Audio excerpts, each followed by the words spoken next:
Good morning. Ito po ang aming punla na pichay. Dapat kailangan pwede na po ito i-replant. Kaya gagawa tayo ng mga taniman natin ng pichay. Kailangan ilagay lang natin sa pot. Kasi maraming palaka po dito sa aming po yung ginawa naming pot. Kailangan lagyan ng ito po inilagay namin dito yung compost. Yung na-decompose na itain ng manok, ilagay lang namin sa pot kasi maraming palaka dito sa amin. Pinapatay nila yung aming mga pananim. Gawa namin ng pot, ilagay lang sa pot. Ito po yung mga lumang plastic, lumang buto, lalagyan na ng aming vitamins ng aming manok. Gawin naming lalagyan ng taniman ng pichay. Lagyan namin ito ng compost. Ito yung compost ng ay mga na-decompose na kain ng aming mga manok.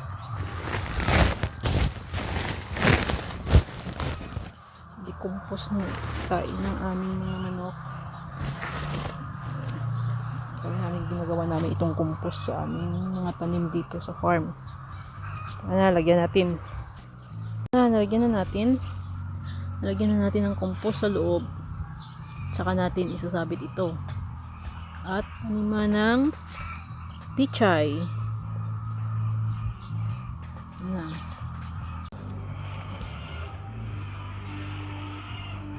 Ito na po, nataniman na natin ng pichay yung ating pot. Ayan. Ayan.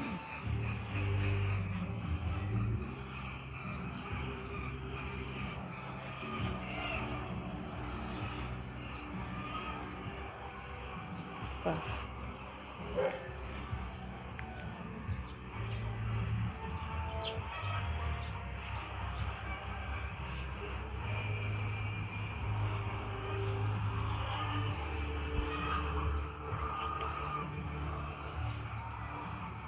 Kulang pa, mayroon pang natira. Marami pa. Dagdagan natin. Hanap ulit tayo ng paso. Gagawin natin paso para matanim natin to lahat. Ito pong mga lumang lalagyan na ng tubig.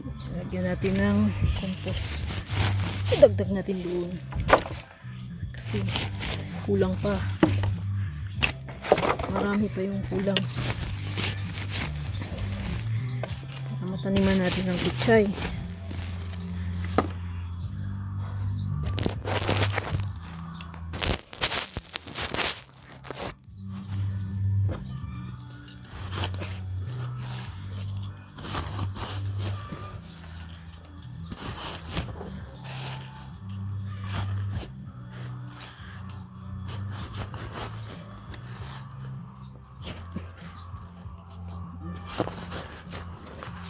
Matanim natin lahat yung ating mga pichay kasi kailangan ng ilipat sa lalagyanan sa taniman.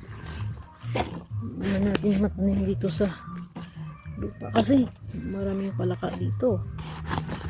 Ubusin lang nila at mamamatay ito.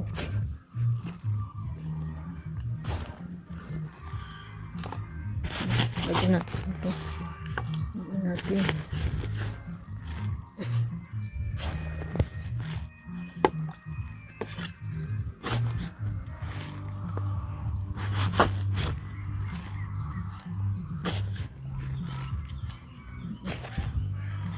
Para malagyan ng pichay.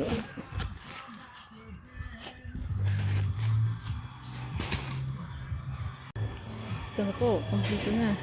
Ito ay luma namin feeding trough. Yan, luma namin feeding trough. Ginawa kung ano, lalagyan ng pichay. Yan, may mga tanim na lahat. Lalagyan na ng tubig. Ito empty gallon ng disinfectant namin. So, na po. Ayan. Yung mga walang laman na mga vitamins ng aming mga manok. Ginawa kong lalagyan na ng pichay. Ayan. Ayan na. Ayan. Tapos na. Tapos na po. Wala na. Wala na akong itatanim na pichay. Naubos ko na. Ayan.